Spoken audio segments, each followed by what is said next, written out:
Way. Hello, everybody. Hello. Welcome. We're a little bit earlier than usual, about 12:30. I need to head off for a meeting. So, hello. Welcome to the LIVEcast. Yeah, hello. It's good to be back with you. Back in the studio rather than That's right. in a room underneath the church somewhere. So in the bowels of All Souls Lang Place. Yeah. Yeah. So it's good to be here. Yeah, so this time last week, I guess we were in between an event at All Souls Lang Place where Mary Berry was, and I think we have... We've got a shot. I think here's Glen shot with Mary. There she is. This was Mary's dream come true. She's already posted it up on her own Instagram. I believe she tweeted it just with the word finally. Exclamation mark. Just finally. And, yeah. Hashtag dream come true. Yeah, I didn't actually get to meet her, despite the fact she walked all of 3 feet away. Man. And, yeah. I'm sorry. To be honest, though, I mean, when you asked me what's the best thing about Bake Off, my answer was Prue Leith. Yeah. So, this is why Paul can't have nice things. I'm not allowed to use the microphones. Yeah, this is why we don't let you anywhere near the celebrities. So that's the best thing about Bake Off, Prue Leith. I told Mary Berry what I was going to speak on. Like, after her interview, I'm going to speak about Bake Off. And she says, but I'm not on Bake Off anymore. Awkward. Bit of a sore topic, perhaps, that one. Yeah, no, really. But she's amazing. She's like she is Blitz spirit personified, and she was lovely, wasn't she? I think we talked about that last week, didn't we? Said that we did. We thought she might be a bit severe, but I did, but she was lovely. But then we had Tim, didn't we? Tim Farron the next night. Timbo. So he was thrilled to then get a selfie with me. I think we've got Glen with Tim. Here he is. And Dara O'Brien in the background. Dara O'Brien is photobombing good there. Dara for some O'Brien. reason. Yeah. So he, or the guy from the Megabus commercial. Here we go. That's right. Dara O'Brien, who makes a joke out of looking like the guy from Megabus. Yeah. Who is? Hang on, where is he? Ross. Who is this guy? Henry. In the background? He's a member of All Souls Lang Place. He was the guy interviewing Tim Farron. Yep. And then I spoke afterwards, but I don't think I should have spoken afterwards. I think Tim Farron should have just taken the whole evening, because he was incredibly clear. He was just there were 2 points of just incredible clarity. The first one is he said, when you're looking at sort of faith options, there are 2 options you can go for. Which camera am I going at? That one. No, where am I? There. Yeah. Right down the. Yeah, right down. Okay, so he said there are 2 options you can go for. You can either say, and at this point I'm thinking, he's going to say either you can believe in some kind of God or you can believe there's no kind of God. And he just said either you think Jesus is Lord or it's nihilism. Life is utterly meaningless and it's absurd. And it was like, wow. Yeah, say what you think, Tim. Tell us what you think. That for us a little bit more. Yeah. But that was the thing I said, actually. The thing that was really striking about him, how he was really gospel-centered, really Christ-centered. Sometimes you have interviews with people. Right. Or, you get celebrities who are kind of Christians, and you come away from hearing them talk about something and you kind of think, what do they really believe? It's hard to tell. Maybe they're not that clear. And to be honest, there have been some interviews with Tim Farron in the past where people have wondered, what does he really believe? Harsh there, Glenn. There were a few of us who were worried that actually, Ross Henry was just going to ask him the same question 17 times. Thankfully, he navigated that more sensibly. No, but he was very gospel-centered, wasn't he? Yes. From the off. And the thing that struck me is that, the interview wasn't kind of, here's 20, 25 minutes about Tim Farron and what he's like and his job, and then a bit bolted on the end about his faith. It was actually very much he spoke very naturally about his faith all the way through, and often unprompted. He didn't wait to be asked to just start talking about Jesus. He just started talking about Jesus. Yeah. And so I mean, I was just very encouraged by hearing him, really. And respect. Yeah. Yeah, absolutely. Because the other thing he said that was so clear, the other ultimatum that he gave us all was, look into the truth of Christianity. If it's not true, then it is a great hoax and you should reject it out of hand. If it is true, it's the most important thing you've ever, studied in your life. If it's not true, it's a hoax. Reject it forever. Yep. It's like, And it's good, in a sense, for him to lay down that as a kind of very black or white thing, because often people have this kind of middle ground, don't they? Right. Maybe it's not true, but we could learn from the stories and we can follow Jesus' example. But it's a very narrow example, isn't it? They don't ever pick up on the bits where Jesus is like, "Woe to you, Pharisees," and judging people. Yeah. It's a bit like we watched the Russell Brand Peterson thing the other week, didn't we? And he said, you don't want a judgmental Jesus. No one wants a judgy Jesus. You don't want a judgy Jesus. Well, you've got a judgy Jesus, I'm afraid. Just look at all the things he says. He's judging people, you know, and ultimately he is a judge. So.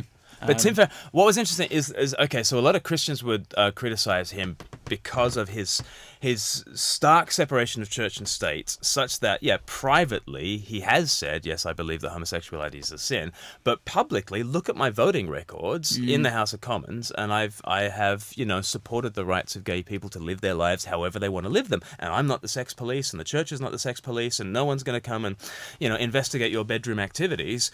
Go for your life. I've got my faith over here, and never the twain shall meet. And sometimes Christians sort of look at that and think, no, because it's Christ in all of life, and surely Jesus has something to say to the whole world in the realm of sex and marriage and those sorts of things. And so he gets flack on that side. But actually, what's interesting is when he has that stark separation of church and state, he spends all day in Westminster serving his constituency and, arguing for the public good.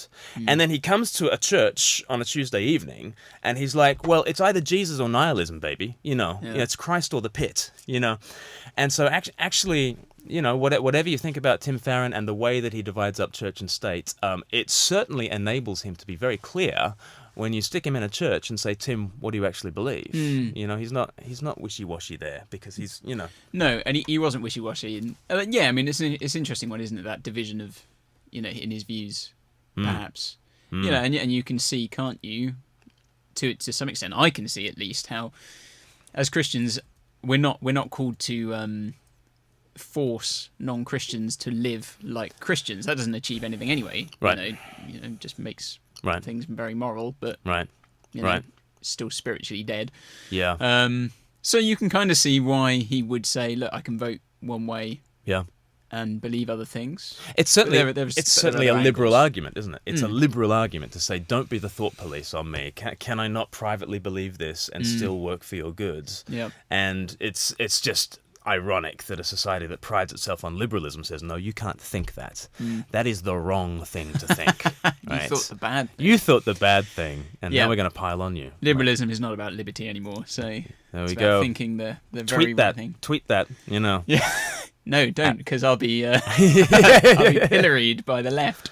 Man.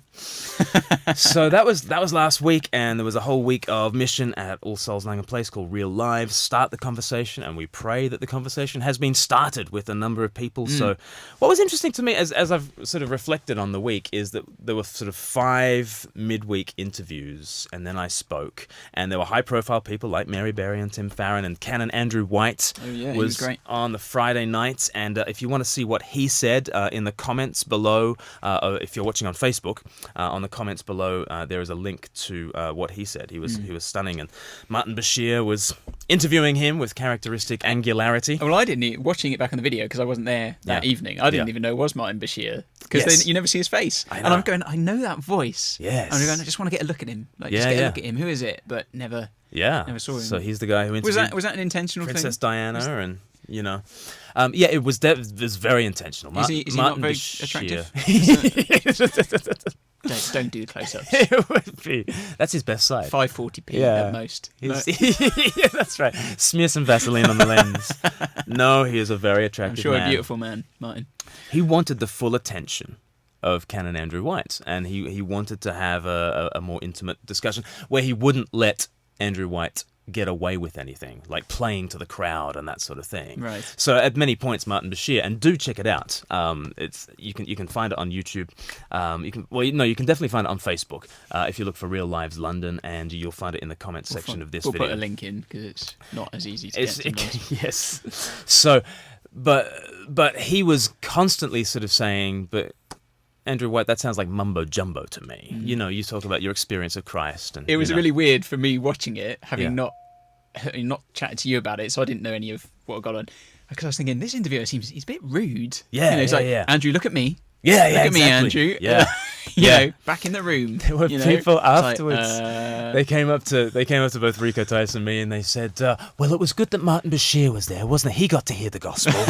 He definitely needs the gospel." Like, no, he's definitely a Christian. He's just on the side of everyone else in the room who's not, and he wants to put the question that he thinks the non-Christian will ask. Yeah, yeah. Well, he did a good job of it. He did a great job of it. You know, he certainly came across as someone who wasn't pulling his punches. You know, Right. I'm not sure. I mean, I assumed as I was watching it, I was like, of course, this guy, whoever it was, because I couldn't see, must be a Christian. Well, because yeah. they wouldn't just chuck a random non-Christian up the front to Well, interview. you know, But yeah.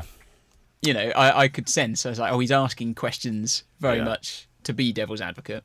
Yeah, well, for better or for worse, that seems to be the kind of journalism that we have. But I think used for good on this occasion. Well, I think it is good because often, you know, you can go to things and you wish, even as a Christian, you hear someone interviewed and you wish the interviewer had asked something. Yeah, yeah. And you What do think, you why didn't they mean ask by that? Why didn't you push a bit harder? Yeah, on that? Because you sit there and think, if I was a non-Christian here, Right. I'd be thinking this right now Right. in response. Right. Yeah. So I want to if I was interviewing, I'd want to preempt that Yes. and kind of come back at it with a question. Martin I think. Bashir. Yeah, and Martin Bashir definitely did that and definitely pushed it in the right directions. But you know, I Yeah. mean, It was good. he knows what he's doing. He kind of knows what he's doing. Yeah, You know, yeah. he broke all the doping scandal in American cycling, and he. Hey, We've got a visitor. Andy Brinkley in is the house. live on the Facebook livecast. Are you live already? We're live. Yeah, We're live. we started a bit early. Yeah. It's good to see you though. Yeah. Is it on some pause? We're You can. Is it on pause? Yeah. Okay. Thank you. Yes, Andy Brinkley has arrived, and our he's technical bod. and within 10 seconds he's already identified something we've done wrong. But he's right. He's right too. It's good to see Yeah, thanks, Andy. Yeah. Good timing, man. But the thing I was thinking about, these 5 events at All Souls, and then it was topped and tailed by Sunday. So I was preaching Sunday morning and evening at the beginning of the week and at the end of the week. And actually, that's where we saw the most fruit. That's where we saw the most people coming up afterwards and saying, "I want to follow Jesus now." Nice. So that's just interesting that we get big names to come along midweek, and it's fantastic. And we put on really good events. There was a free bar, there was great canapes. It was a really West End kind of production. It was top level. It was. You'd expect it from Langham Place. From a big church. Yeah. You know, where it is, you'd expect it to be Yeah. kind of up there in terms of production values. Yeah. Basically, you know. And it was, but actually a very, 4 very simple church services either end, where there was no, there was just me, right? So there was no razzmatazz.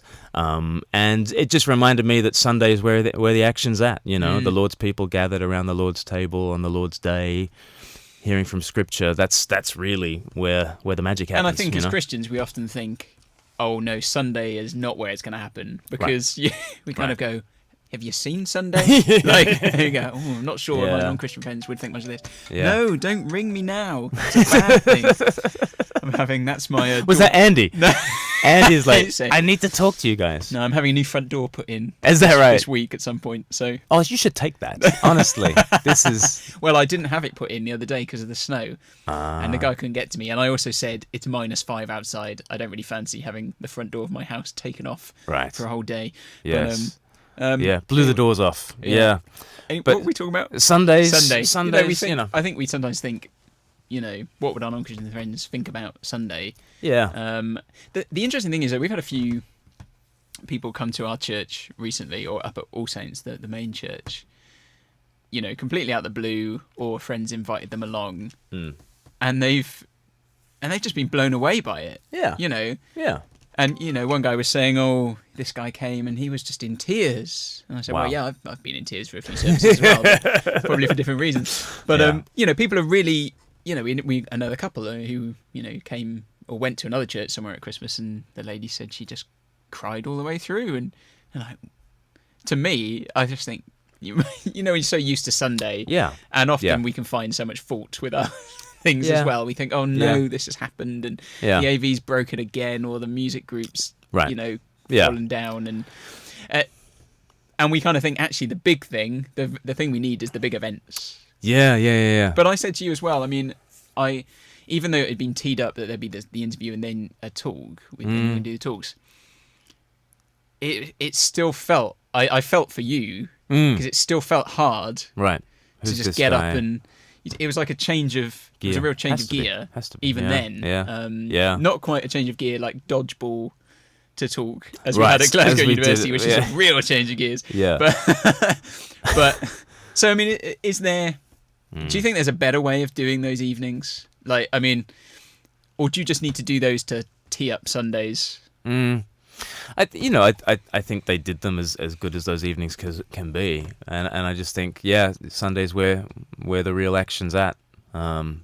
It's got to be. Jesus said, "By this, all people will know that you're my disciples if you put on a great event on a Wednesday night with canapes." If you have love for one another, and this is what people are seeing when they come into church on a Sunday, and maybe the AV is completely packed it in, and the PowerPoint slide does not advance quickly enough, and people, if you're on PowerPoint, as soon as we've sung that last word from the last slide, get rid. We don't need that slide. Get moving, preempt. Why? You've got preempt. Anyway, in fact, we don't even need. Honestly, if you flicked to the next slide. As we are singing the last line, no one would skip a beat. Just a top tip for you there. But, by this all people will know you're my disciples if your PowerPoint operates smoothly. Absolutely. But no, it's love, isn't it? It's the loving community of people gathering together, and that's... Well, we were talking about this when I was preaching the other day on Titus 3 and saying actually we're very distinct. About being distinctive, we look different. And sometimes we don't think we do, but... Yeah, we do actually as Christians. Yeah, and just the fact that people come, a lot of groups outside the church are very homogenous. Right. Like people who have the same interests go to an interest group, and it will generally be people from a similar background and whatnot. And you hang around with people who are like you and like the same things as you. Yeah, but at same church, education. Yep. There's a whole wealth of ages, different backgrounds, different interests. There's loads of people different at church. Classes as well. That I think that's one thing. Yeah, not in Crowborough. We only have one class in Crowborough, really. No. The aristocracy. That's all you are. Yeah, I think we missed that the class thing. That's I mean, in our identity politics these days, it's all about gender, race, and sexuality. But actually, churches are the places where different educational attainments and different tax brackets rub shoulders with one another in a way that you don't get anywhere else, except maybe Tesco's on a Saturday afternoon or the terraces, football terraces. Like where else do you actually throw together people? And actually, we are they've done studies, and churches are the most diverse communities in the country. So and then there's definitely. There are people where you just think in church, I mean, I've literally got nothing in common with you apart from Jesus. That is the only thing, and you think there's no way we would even cross paths. Otherwise. Yeah, exactly. And you're actually loving one another and serving one another. Yeah, amazing. So there are some reflections from All Souls, and this week you and I are speaking at Bishop Hannington Hove, church in Hove, actually, not Brighton, but it's a conurbation. Hove, actually, the less successful sequel to Love, Actually. So doing a youth mission. What are you going to talk about? Jesus. Good. That was always a good starting point. So I'm there Friday night, and I'm speaking. I'm going to be speaking on cleansing the temple in John. And I think the angle I'm going to take is along the lines of, what if you want to meet with God, like where do you go to meet with God? And we'll talk a bit about, maybe some different things people might say if you want to, have some kind of experience, how different people's views might be. And then we'll pick up a bit in the passage of, for the Jews, the temple was a big place. And of course, Jesus turns up completely. Brings the whip, interestingly. And, of course, his claim ultimately is that he is the temple. They tear down this temple in 3 days, I'll build it up, raise it up. And actually, I think the thing I really want to draw out from there is that if you want to, just as the Jews would have gone to the physical temple, the place where God dwelt and dwelt amongst his people, the place where God's rule is shown, actually now you go to Jesus. Jesus is the place to go to meet with God. You don't go to a building, you go to a person. So it's not where'd you go, it's who'd you go to. Nice. And to pick up on the conversation, I mean, this is not what you should say on Friday, but, and we are living stones being built together in that temple. So, like, where do you go to meet with God? Is it the Wednesday night thing with the canapes? Because you're seeing the living stones built together there on a Wednesday as well. But you go to church, don't you? Like we are now the in the community of in the body of Christ, isn't it? Really, that's what it is. It's the body of Christ, and they're in the Word, and among Christ and His people. Good. And you're speaking. Yes. Don't ask me on what I'm speaking about. I don't know. I have no idea. Something about Jesus. Yeah, absolutely. I said to Glenn last week. I almost asked him in the middle of the week, "What are you speaking on next week?" So I can just not duplicate. And then I thought he's writing his talk for this evening at the moment, so probably not that up with what you're doing next week. So. I have no idea. I mean, and people want to get ahead. Like you asked me, like, am I doing a mission in Crowborough is it November, October, November time? Yeah, and I didn't even know what you were doing. I have no Shocking. idea. I have no idea. There was a guy who emailed me yesterday saying, "Can we talk about this interview you're doing with me?" And I'm like, I don't. When am I? And apparently it's in a week. But that's like 10 talks away. I don't know. But we will. We'll get together, and that'll be good. Carl Palmer has just said on the livecast, "I'm with you on the PowerPoint slide delay issue." Grrr. Is that Carl Palmer of Emerson, Lake and Palmer? Maybe. Was Carl Palmer? Maybe you know this, but so answer that question. But also, wasn't there Carl Palmer on Neighbours? Wasn't he a doctor? You're thinking of Carl Kennedy. Carl Kennedy, obviously. Because Carl Kennedy was very popular on the student circuit. Yeah. He would come over and do his songs with his bands. That's right. Twin Peaks, Laura Palmer's dad was not Carl Palmer, was it? Carl Palmer? Well, I don't know. I just know Carl Palmer was the drummer from Emerson, Lake and Palmer. Oh, he was? He's the one I saw at Trading Boundaries not long ago. Really? Yeah, and he's a fan of the livecast. Wow. Who would have thought it? We're on it. Let's do a Wednesday evening interview. Yeah, Carl, come in. With canapes. That's the key. Yeah, PowerPoint slide delay. Why, people? Let's do a whole edition on how to I like to have control of my own PowerPoint during a talk. Right. That's very important to me. Yeah. I don't want other people in control. Yeah. You've got issues, Paul. That's true. We knew that. We already knew that. Kieran McKnight has joined us from the UAE, United Arab Emirates. Wow. I believe. It's pretty impressive. I hope that's what that is. I wonder what the time difference is in the United Arab Emirates. Kieran, what's the time difference? Let us know. Oh, Carl has just said, you are showing your age with the Emerson, Lake and Palmer. Believe me, Emerson, Lake and Palmer is before my time, that's for sure. But still, it's still the sort of thing that only an older person would know. Good. Okay, so let's move on to Easter. So we're thinking about Easter coming up. Yep. And literally, we've got like 10 videos at least in the pipeline coming up. And we just wanted to give you a taste for one of them. The music isn't quite what it's going to be, but let's just give you 45 seconds of these poems. I'm kind of doing this thing on the theme of Easter and comedy because April Fool's Day will be Easter Sunday this year. And so it's called A Funny Thing Happened on the Way to Jerusalem, and it's a poem. It's meant to look a little bit like stand-up comedy, and it's all about Palm Sunday. So let's have a watch.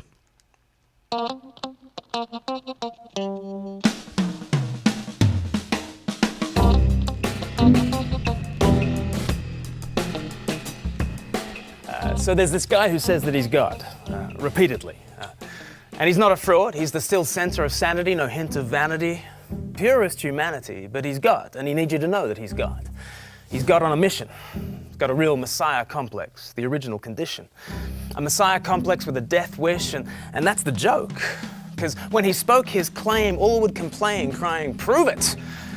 And he says, "I'll show you I'm God, and watch me die." Which is odd as a sign of deity, but he doesn't just say it, he hurls himself fierce at the grave, declaring that this is the behavior of divinity. He'll assert his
when we come out of the video. You back? Are we back? Can you hear us now? Here we are. So actually, since we came back in the video, people haven't heard a word we've said. Very sorry about that. It's because we were talking about you and we didn't want you to hear us. Yeah, that's right. Hopefully, Biddy and Kieran. You'll have to remember that for the next video we do. Yeah, that's true. That's true. Yeah. See, we're basically continually battling technical problems here, aren't we? Why didn't Andy come in then? Yeah. Then he could have. He only came in to point out that we paused something. Biddy says hi. Brilliant. Back in the room. Yeah, that must mean she's heard me, doesn't it? Yeah. I don't need to now ask her, have you heard me? Hello. So that was one of 3 poems, and one of 4 poems, actually. 3 poems are about the ironies of Easter. We've got Palm Sunday, Good Friday, Easter Sunday. 3 poems about that in the sort of the stand-up style. And then we've got another stop motion animation. Yep. And that's about, Easter is the great comedy. And then we've got a bunch of interviews that I'm doing with James Carey and, all about, again, the ironies of Easter and the way in which Easter can be considered a comedy. And, we hope that they can be useful for the church and useful for you as you get them on the Speak Life channel and then forward them on. Any ideas when some of those are coming out? I know some are being finished. I think dates. all of them will be ready in the next week, 10 days. So, wow. Yeah. So we're going to be hit with a glut of videos. I know. We'll try and spread it out a bit, I'm sure. We will. We will. If you're not already subscribed to the Facebook page, subscribe to Speak Life UK on Facebook. Subscribe to us on YouTube, and you'll be the first to get them. Yeah, absolutely. Now, this week, our Thorny Question. Every week we try to do some kind of Thorny Question, some issue of faith that people have. And we thought we'd start to address the issue of science. And I'm sure we'll have many videos on science, but we've got 2 in a row that are happening. Is faith the enemy of science? And then next week, is science the enemy of faith? And why don't we have a look at sort of the first minute or so? And that can spark off a conversation about faith and science. And we're going to say, just see if you notice anything about the video. Yes, okay. Not giving anything away. Is faith the enemy of science? Let's begin with a fictional story. Betty the botanist is in her lab. Gareth, the lab assistant, walks in and she says, "Gareth, thanks so much for the botanical specimen that you gave me last week. I've been working on it non-stop since that moment, running spectral analyses. I've figured out whole ecosystems living on the leaves. I've discovered pharmacological properties that will help us in the fight against Alzheimer's, and I've just finished mapping its genome, a first for this species. I can't thank you enough for giving me that specimen." "Specimen," says Gareth. "It was February the 14th. Valentine's Day. It was a long-stemmed rose, Betty. Do you understand what I gave to you?" Do you understand the words that are coming out of my mouth? Does Betty get it? Does Betty understand the rose? Well, from one perspective, she understands it better than anyone else on the planet. From another perspective, she really doesn't get it. She doesn't understand the meaning of the rose, even if she understands the material and its mechanisms. There are ways of understanding the rose that go beyond mapping its genome. And those other kinds of meaning are not in the realm of magic and pixie dust. Ridiculous! There are personal, cultural, linguistic and romantic forces at play, and those realms are important too. What if the whole world is like that rose? We could look at it scientifically, but there are lots of other ways we could investigate it too. Because the scientific investigation of the world doesn't exhaust it of its true meaning, right? Unless you want to be like Betty, saying, "I understand the rose fully because I've mapped its genome." But no one wants to be like Betty, do they? So no one wants to be like Betty.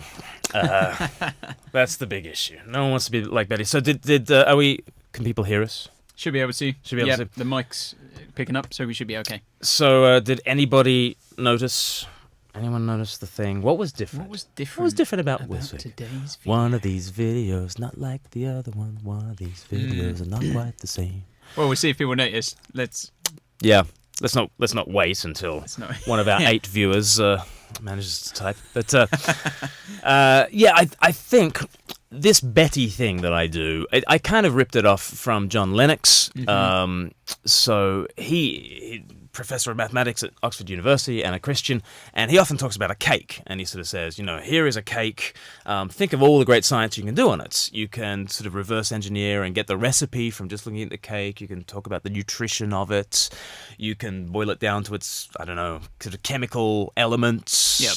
You can, I don't know, figure out the physics of cakes somehow, its mass and energy, and I don't know. Yep. But, do you know why the cake was baked? Like, no. No, you have to ask the baker. And then, apparently it's because it's Simon's birthday. So, cake. hooray, Yeah. And to know that it's Simon's birthday cake is a different kind of order of knowledge to knowing its nutritional content. But both those things are important to know. It's just that you can't ask the cake about Simon's birthday. No. No. And so I kind of, I sort of used that to do the long stem rose. The long stem rose is both a love gift for a Valentine's, kind of gesture, and it's also a botanical specimen, and go for your life, do all the science you like on it. But if you think that you have exhausted the meaning of the rose because you've mapped its genome, you're a moron. Like really. So if there are any morons out there, do let us know what you think. But you might be a genius. You might get the Nobel Prize for botany. Yeah. There probably isn't a Nobel Prize for botany, but you could be a genius at science and a total moron at life, right? And we would say to Betty, you're smart in one area, you're not smart in another area. Yeah. And this other area is a really important thing to know about. And what if the world is like that long stem rose? What if the world is a love gift from somebody who's trying to communicate something?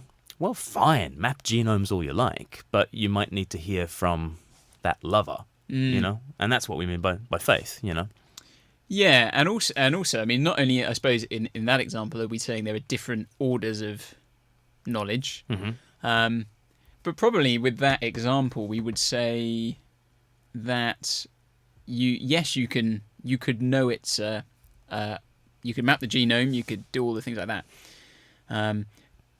Are we saying, at least on that example, in a sense, both are not necessarily equal either, because you could do all that and you've still missed the point. Yes. Yes. So it's not just like here's one order of information, here's another order of knowledge, right? And they're just different. And that's it. We're actually saying equally important. Yeah, we're actually saying, no, you've totally missed the point. Yeah. You wouldn't say, well, you enjoy your genome side of it, and I'll enjoy my Valentine's gift. Yeah. At that stage, I'd rather the Valentine's gift, Yeah. Yeah. If I'd given it to someone and they thought I'm going to enjoy the genome side of it, I'd probably think I might have it back. I'm not, exactly. Not sure I want to date this person. This lab assistant is wasting his time. Hey, Becca Joy Feezy has joined. Oh no. Oh no. She's the worst. We have that now forever. This is a Facebook Live. Let me explain something about social media, Paul. Can't take it back. It is I've already global. been in trouble with my in-laws for it is irreversible. talking about Christmas traditions. So. Yeah. Well, you just called your wife the worst. I think you've now topped. I love you. And, yeah. As we're just speaking about Valentine's gifts, and this is what you do. But yeah, no, and that's why I use the language of Betty as a moron, right? Because she can be very smart in the lab, but if she actually isolates the lab and says that this is the totality of human knowledge, that makes her a moron. That makes her a fool. In biblical language, the fool says in his heart there is no God. Yeah. And in a sense, the scientist who says only what my net catches is fish, right? It's like the old story, a fisherman says, I've got the most incredible net. It catches all fish. You stick it in the lake and it will catch all fish. And, you sort of say, well, it didn't catch that fish, didn't catch that fish, didn't catch that fish. And the fisherman goes, well, that's not fish though. Right? Those aren't really fish. What my net doesn't catch ain't fish. And that's the scientist who says, the only kind of knowledge that's worth gathering is the one that I happen to have gathered. Empirical. Right, you're a moron if you say that. A total moron, like a fool. In can I underline this? Say how you feel, anymore? and just let it out. Yeah. But, So, but you can be very clever, in the laboratory. And you can still be clever in the laboratory and not be a fool. It's just don't claim that everything that's ever worth knowing is what's found under a microscope. That's the foolishness. Reminds me a bit of that Mitchell and Webb sketch. Have you seen where he says there's a guy who's a brain surgeon? Yes. And then you meet someone at a party and he asks what they do, and he's told them he's a brain surgeon. And every time he meets someone, he goes, "Well, it's not exactly brain surgery, is it?" And then at the end, another guy comes and he says, "What do you do?" "Well, I do mostly work with rockets. I'm a science for rockets." And I'm sure you can see where that's going. Exactly. But, it's not rocket surgery. It's not rocket surgery. So there is this idea that science and faith are at war with one another. Yeah. And it's so frustrating. Oh, it is. I mean, the number of times people use it, don't they? They say, but what about science? You know, and like that's the kind of killer blow to your kind of Christian faith. But I'm more of a science person. What about science? And you're just like, why don't they say, "Yeah, I'm more of an architecture person." Yeah, it's just so. I'm more into contract law. You're like, good on you. But it's the way people. I like rugby. It's that killer blow, don't they? They go, but science has obviously completely disproved faith. Yeah. And I was saying to you earlier, I just find it so strange. I said when I was a youth worker, you expect that when you go to secondary schools and you do Q&As, guerrilla Christians, and people go, "Oh, what about science?" Because they're teenagers, exactly. and like teenagers. They are great. But there's been lots of areas in which they perhaps not. Yeah. We'll go from there.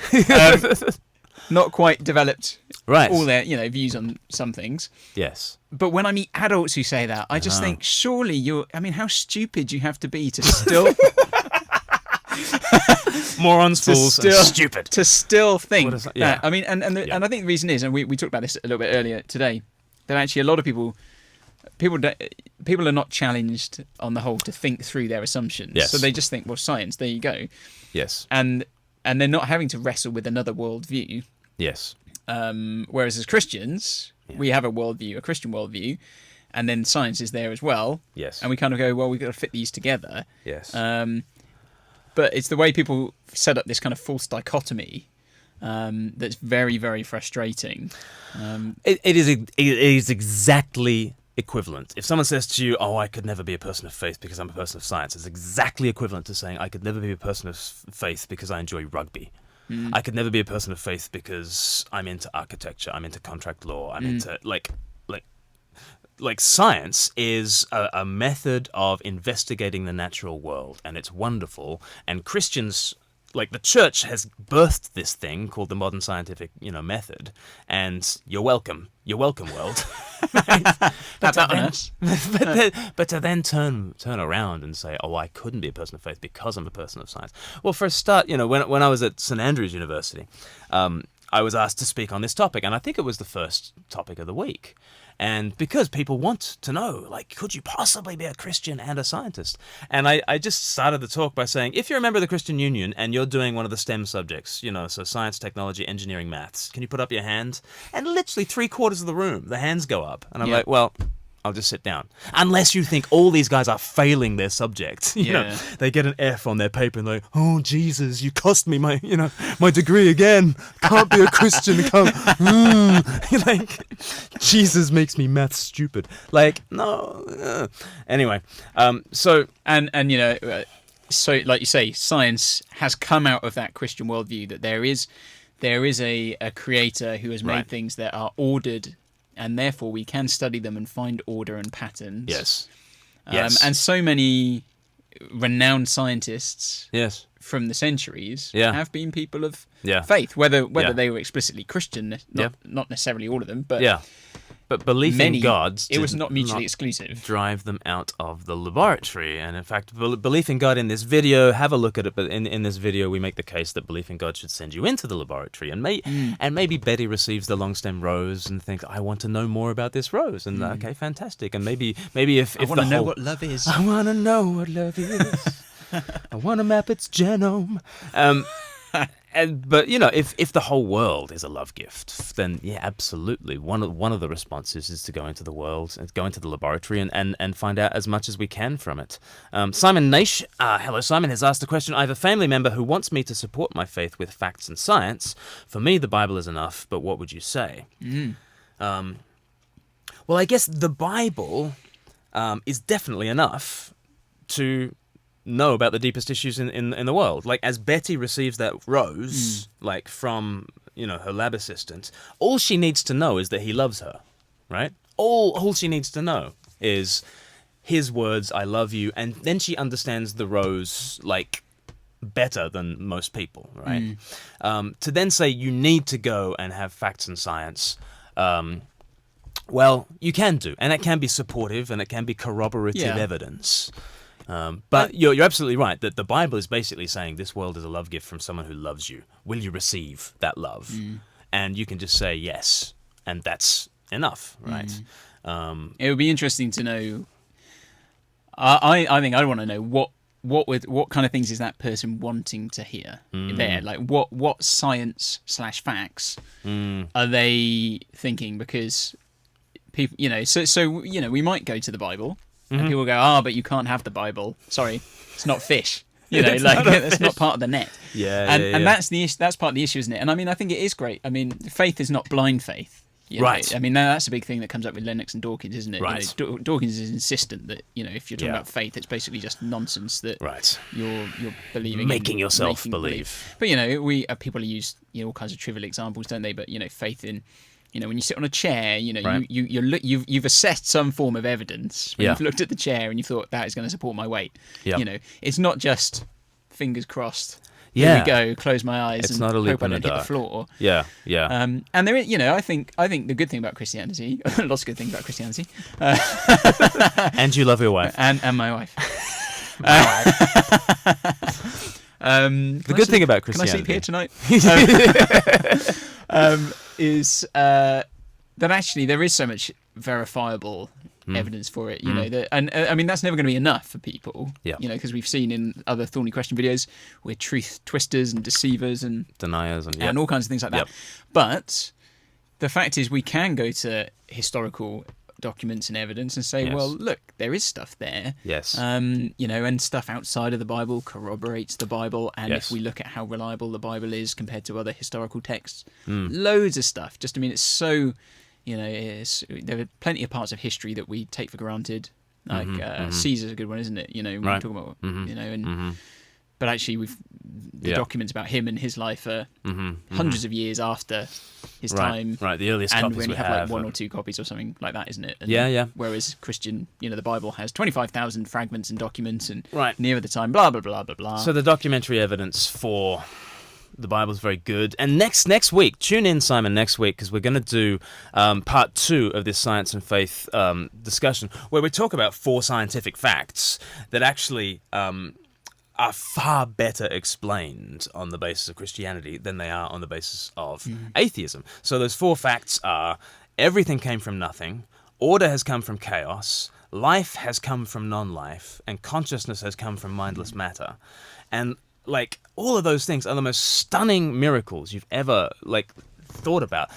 If there is no God, and everything came from nothing, and if there is no gods and order came from chaos, and if there is no God and life came from non-life, and if there is no God and we've got these conscious minds that have just emerged from mindless matter, those are the 4 most insane miracles that humanity has ever dreamt up, right? And no religion on earth has ever come up with anything as absurd as bonkers as that, as everything from nothing for no reason. Right. So, when you're asked for, are they supporting, we've all got the same facts, if you like.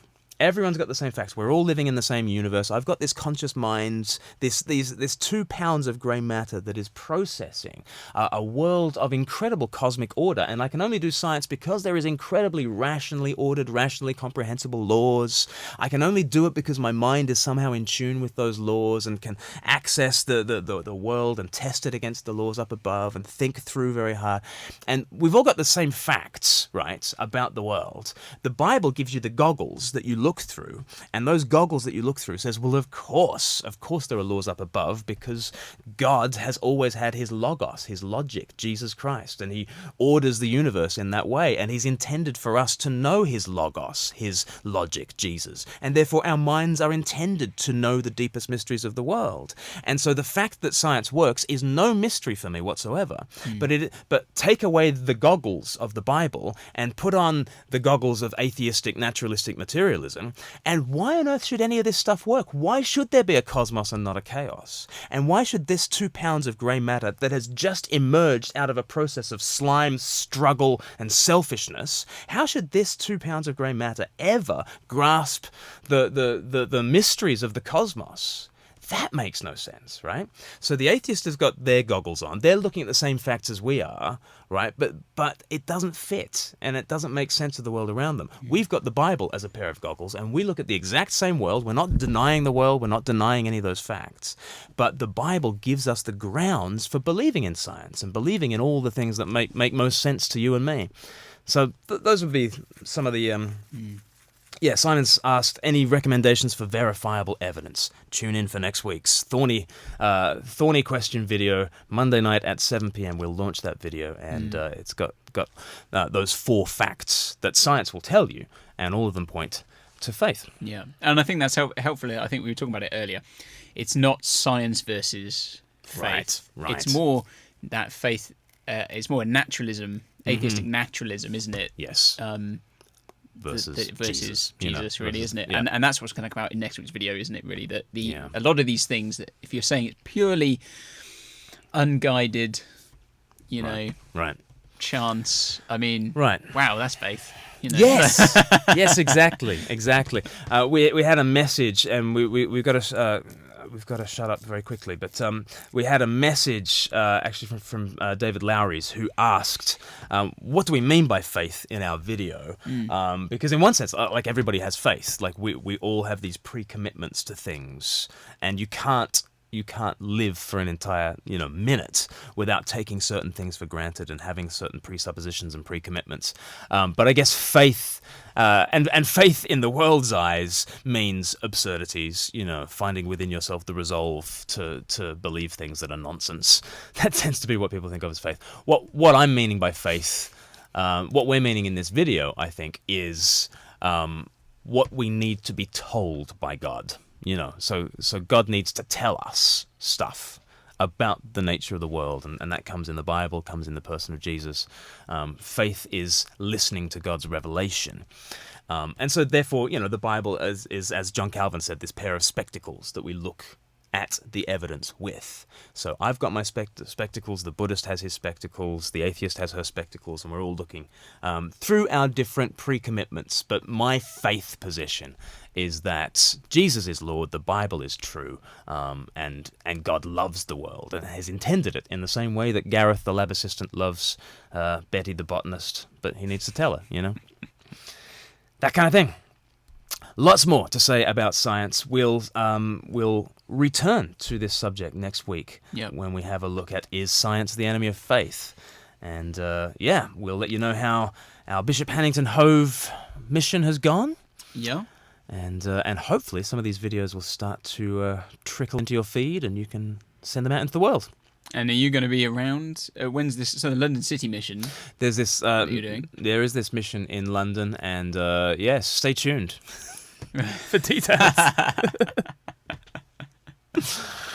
Yes, Paul needs to be my secretary as well. He needs to look at my schedule. I don't think I would take on that job. And figure out... Yeah, no one wants that job. Man. Getting me in order. Brilliant. Well, thank you so much for listening. If you're listening on the podcast, that'll be releasing on your podcatchers. We never said... Did anyone ever notice about the video? Oh, yeah. Did anyone actually ever notice? Noticing there was no music on this week's video. No music. Yeah. Yeah. Better or worse? Better or worse? Let us know what you think. Does it need something? Does it need... Maybe a bit of Slayer? Yeah. Or something, Science and faith. So, we have that on constantly in the office anyway. So Livecast. Welcome to the Livecast. We do need a theme tune. We'll get into production on that. If you want to. Yeah, so maybe someone could do it for us. Yeah. Write the theme tune. Sing the theme tune. Sing the Just- theme tune. you know. Very good. Well, that's about it for now. Why don't you like this video and send it around to your friends, and we'll see you. I wouldn't ask that question. Why don't you? Why don't you like it? Well, Here's 17 reasons why. Somebody said today on one of our Reading Between the Lines videos, and did you know that we do a Reading Between the Lines podcast daily, where you get taken through the Bible phrase by phrase. But somebody said, "I love your teaching, Glenn, but you suck your teeth too much." what I love You know. about Facebook and YouTube is that I don't know if some people sometimes just forget this is public, There's a right? person. Like, yeah, there are people on the other person end. on the we other bleed end. too, you know? Okay? Like, We should have Jimmy Kimmel's got that thing where celebrities read mean tweets. Oh, yeah. We should do that. You know, Speak Life reads. It wasn't a mean comment. I'm sure he was just helping me. But I will try not to suck my teeth. I won't eat a bagel next to the microphone. I know that I do have a kind of thing. that Yeah, I do everyone at the does, beginning- At the beginning. I notice it when I listen back to sermons. Yeah. I hear it and I just think, oh. Absolutely everybody does. Yeah. It's just a sign that you don't like the preacher when you notice it. Basically. Anyway, that's enough from us. We'll see you next week. Yep, take care. Ciao for now. Thanks for listening.